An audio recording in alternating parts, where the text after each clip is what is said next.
As Renee said, I'm Helen Jones, and I have with me my colleagues, Jenny Larkin. We're from the Office of Assessments and Accountabilities.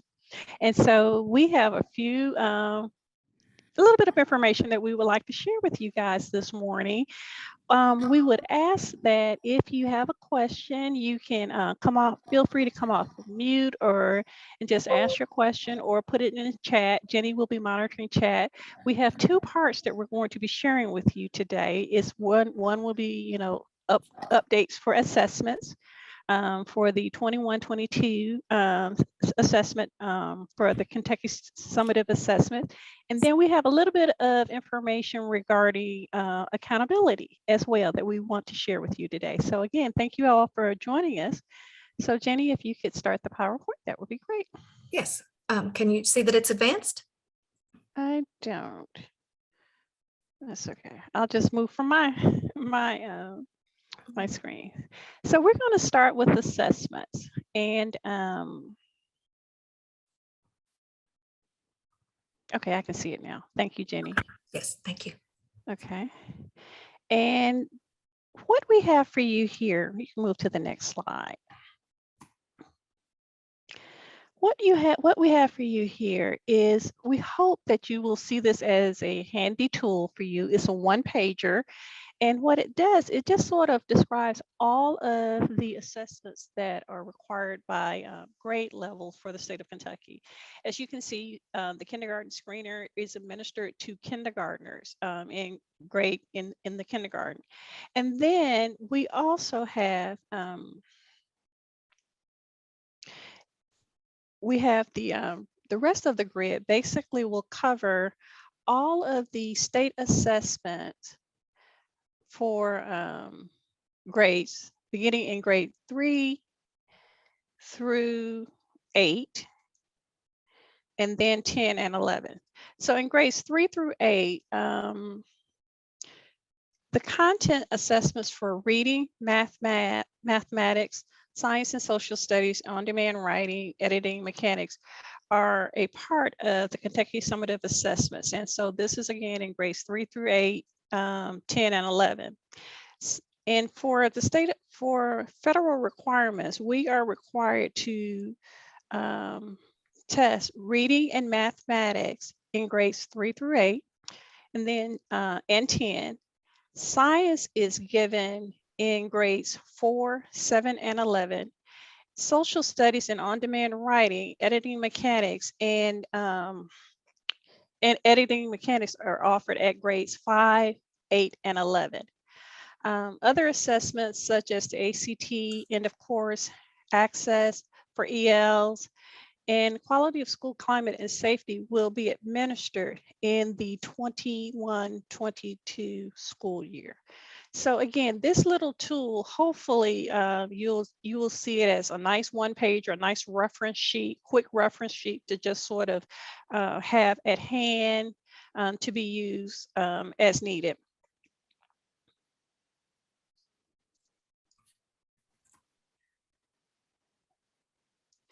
The next slide, Jenny, is the testing window. We wanted to just kind of talk through this a little bit with you. Most of you are aware we are currently have a testing window that is being going on right now. We have access and alternate access for ELs. That testing window, of course, began on January 6th. It's interesting, the first day of testing we had a snowstorm, but it's proceeding. We've heard that the districts are assessing their students. Everything seems to be going well, so that's happening now. For the ACT, the initial testing date for ACT is March the 8th. Okay, this is the standards for the paper testing. Then the accommodations will begin on March 8th through the 11th, March 14th and through the 18th. The online standard and accommodation testing dates are March 8th through the 10th and March 15th through the 17th.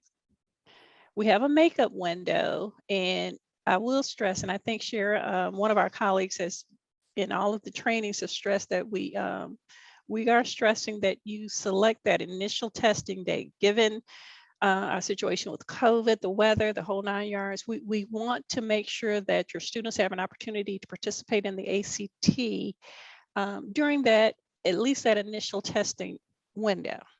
We have those, we are for the first time publishing those emergency testing window, but that is a true fallback. We hope that most of you have already gone on and submitted your intent for the initial testing window. Then for the alternate assessment, window 2 will take start April 18th through May 27th. And then the alternate transition attainment records, the TAR, that was the first window, and that took place in September. So then we have the EOC. So for the EOC, we have window 2, which is coming up. We have February 21st through March 4th. Let me back up. For the alternate attainment record, what the attainment task records, the TAR, that will take place this fall, which is the 27th, September 27th through May 27th. So that's when that record will be opening. Now let's move on to the EOC exams. For window 2, that will begin on February 21st through March 4th. And window 3 will take place April 18th through the 29th. And of course, the EOC for that pathway is for our students that are intending to graduate early. So hopefully they have made a decision. You've been notified of the students. And so we want to make sure that those testing windows, that they have an opportunity to participate in that if they're planning to graduate early. So moving on to the Kentucky Summative assessments. It is the last 14 instructional days for your districts. So, and we understand that, you know, different districts, their calendars are vary across the state. So it is the last 14 days. One other piece that we want to be flexible, because we are still in the midst of a pandemic. We also have other things. We have the weather that could delay, but it is the last 14 instructional days for your district. So you do have those entire 14 days. And I also want to reiterate something as well. As I stated with the ACT, using that time, those initial testing windows, we want to also stress the last 14 days, there's no telling what could happen. So we hope that you're planning to utilize those initial testing days to try and get as much of your testing time done as possible, because again, we are still in the middle of a pandemic. Unfortunately, that has not, you know, we're still dealing with that. Okay, let's move on to the next slide, Jenny. Do you see it, Helen? I do. Thank you so very much. Okay, so for the 21-22 Kentucky Summative Assessment Plan, last year, of course, all of you are aware, it was just unprecedented. And as a result, a couple of things happened. We had a shorter test design. So for this for this year, and possibly moving forward, but definitely for the 2021-22 plans, is that we will be administering a shorter test. Plans are to have the maximum amount. The minimum will be a 90-minute to maybe 115-minute test. It depends on the content.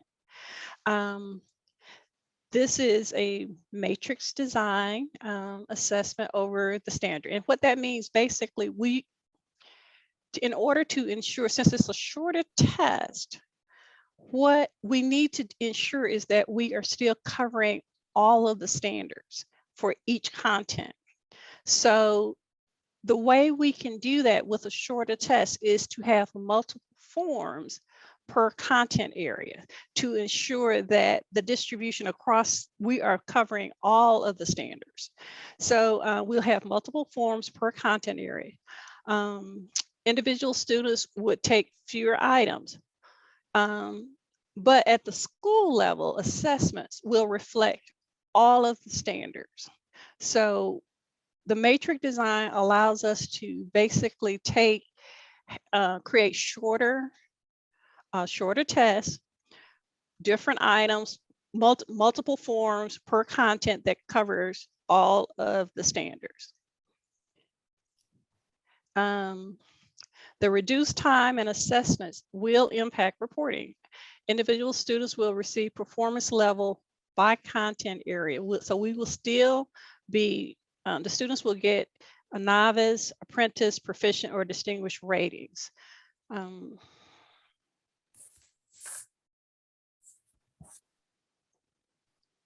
Okay, we can move on to the next slide.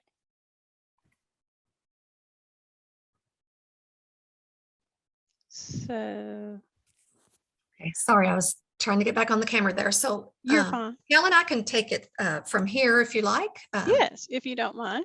All right, sure. And do we have any questions? Well, let's stop real quick. I was going to say that you were going to be monitoring chat, or if someone wanted to come off of mute, we thought that would work out well if you want to discuss anything that Helen's talked about so far in the test windows, test or okay. Lance? No? Okay. Okay, so. Well, then I'll share a couple of things with you that to pay attention to this year. You might remember that during last year's legislative session, that Senate Bill 128 was passed that allowed students to have a supplemental year if they wanted to. They could come back for the entire school day, or they could just retake some of their courses. And all of that was in the Senate bill. But we've had some questions about how that impacts testing. So if you do have students in that situation that are repeating that year, so for example, maybe you have a 6th grader who decided to come back to 6th grade again, then that student, even if they took the 6th grade assessment last year, they will take the 6th grade assessment this year. So whatever grade level they're enrolled in, they are going to take the test for that grade level. One to particularly pay attention to is the ACT. That's where most of our questions have come in. If you have a student who was a junior last year and took the ACT, if they return this year as a junior, they will be able to take the ACT again. So hopefully that's just a pretty simple way to think of it. Whatever grade level they're in, they will test. There is one exception to that, and that is for your grade 12 students who graduated last year. So in that Senate bill, they had a kind of a provision that even if the student graduated, they say, for example, wanted to walk with their cohort class, but they still wanted to retake this year as 12th graders. That was something that the bill allowed. In that situation only, those students, of course, we don't have regular testing in grade 12. Those students don't have to take any other test to contribute to accountability. So where that comes into play mostly for those grade 12 students is the post-secondary readiness indicator. If you have a student who maybe they didn't meet post-secondary readiness, if you gave them a G code last year and they graduated, then they are not going to contribute to your post-secondary readiness again. So it's no benefit necessarily for them to take a Coyote test to meet benchmark for the school's sake. But if that student needs to take it for, maybe to be eligible for dual credit course or something like that, then they can take the Coyote exam, but they won't need to try to meet post-secondary readiness because those students with the G code are not going back into that this year. So hope that made sense. And again, if you have questions If I wasn't clear on anything, feel free to pop those in chat, or we'll go off mute when we're finished here. So there's something else to remember this year that is kind of a couple of things new around the ACT. If you are a test coordinator at the high school, then you have already, I'm sure, been informed that we have had to implement a parental consent policy for students who are under 18 years old. So if you are in high school, you know that as part of the ACT, that students have to take, they call it the non-test session, or something that happens before test day, where the student goes into My ACT and they complete some demographic information. They select 4 colleges that they want to send their scores to, and so on. Well, due to some legal situations that privacy wasn't maintained, I guess, we now must have parents give their consent for students to send their scores to other colleges and complete that demographic information. So our ACT consultant, Shara Savage, and I've linked her email down here at the bottom, she has done some training on this. You can find it on the ACT hosted Kentucky website. And she will be able to answer any questions you have around that. There's some processes that you have to follow, something you have to do in Pearson Access Next, and also some trainings, I guess, that she had out in November. Those are all on that site. Something else around ACT that we wanted to bring to your attention is the phasing out of paper assessments. So we have had just a couple years now of online testing with our, what was K-Prep and now Kentucky Summative assessments. Very successful testing. What the feedback we've received has been teachers love not having to deal with those test booklets, and of course building assessment coordinators really love it, not having to deal with all those for all the classes. So then we have worked with ACT, and we will be expecting to move to all online ACT beginning next school year, so the 22-23 school year. For this school year, you still have the option whether to use paper testing or online testing. Shara's guidance has been that everyone select paper testing just in case, because you know, as Helen mentioned earlier, there could be things going on with COVID that we're not sure of yet, and so on. And you always have the option to change to online if you don't need the paper testing. So we've kind of put that information in here on how to work with that. Of course, students with accommodations will still get paper if that's part of their accommodation, no problem whatsoever. But again, contact Shara Savage if you have any questions specific to those 2 ACT bullets there. So that was assessments. We're going to move in now to accountability and give you what updates we do have with accountability now.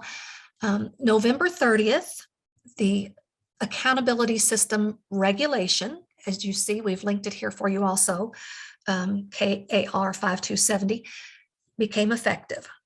Now, it becomes effective in our state legislation, but we still have to get it approved by the U.S. Department of Education.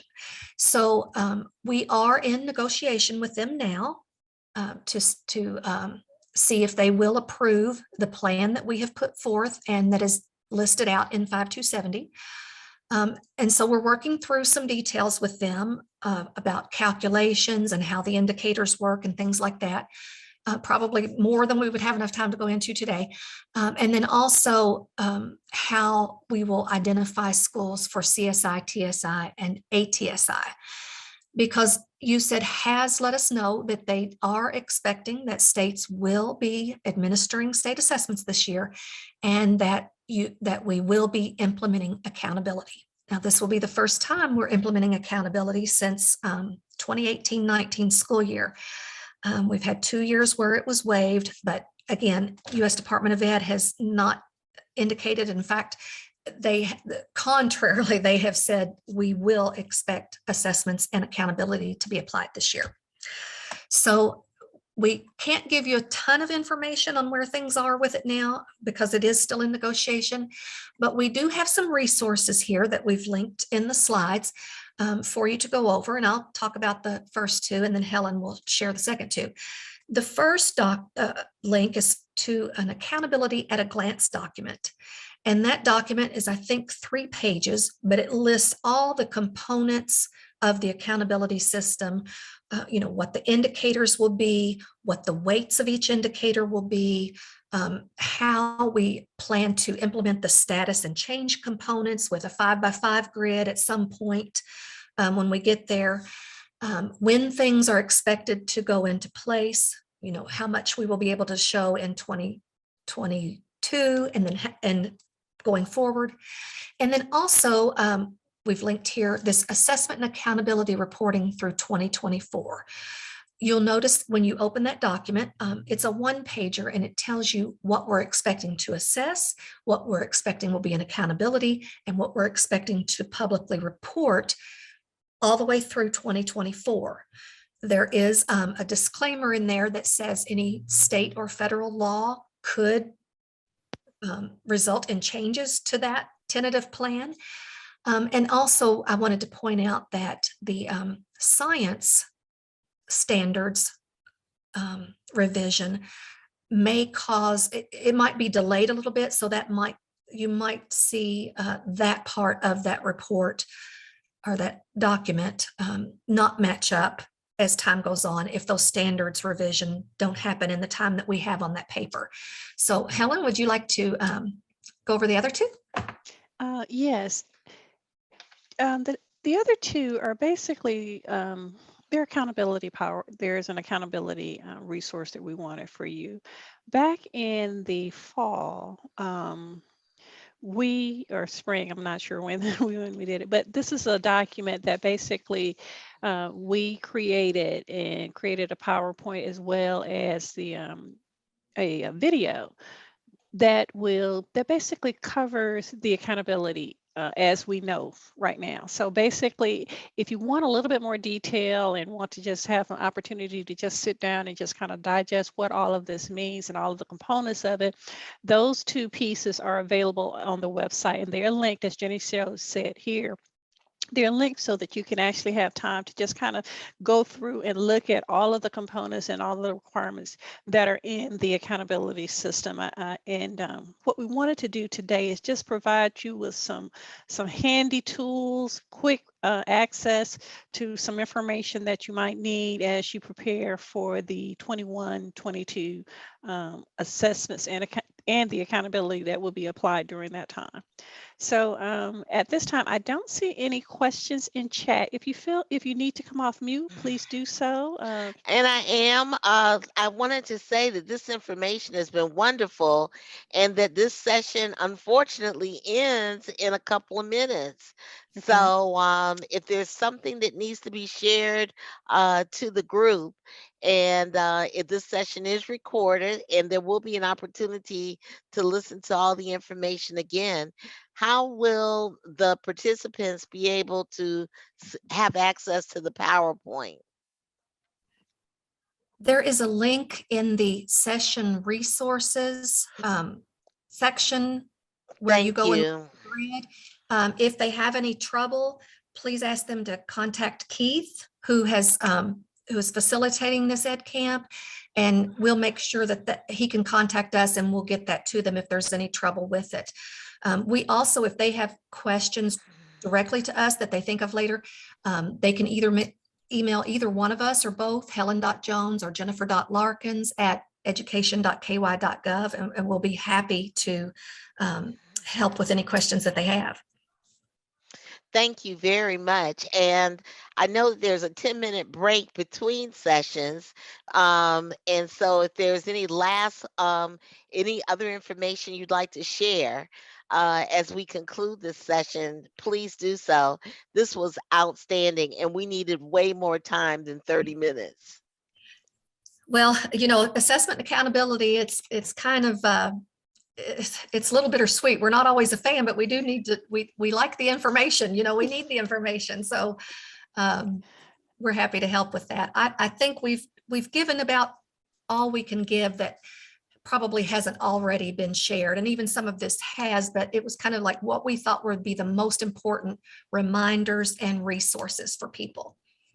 And we also wanted to, just as Jenny said, the most important resources. And then also we tried to link as many of those things as we could throughout the PowerPoint, so that it will be easy for you to go back and just find the information that you're looking for. I mean, it is on our website, but sometimes looking through that can be, kind of problematic. So we wanted to make sure that if you had specific information that you needed, it was right here for you. Well, thank you, participants, and thank you, Ms. Renee. My pleasure. This was great. I'm working with our office had a program where we could adopt a student for the school year.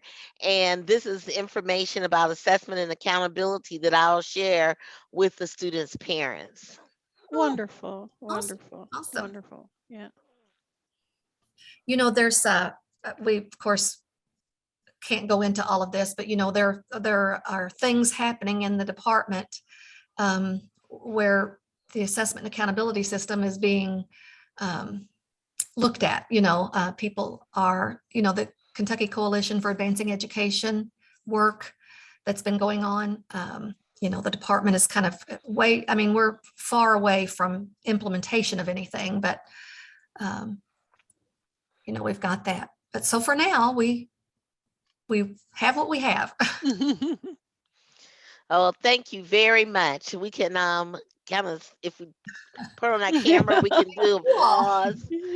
All right. Thank you so much. And the next session will start in 10 minutes.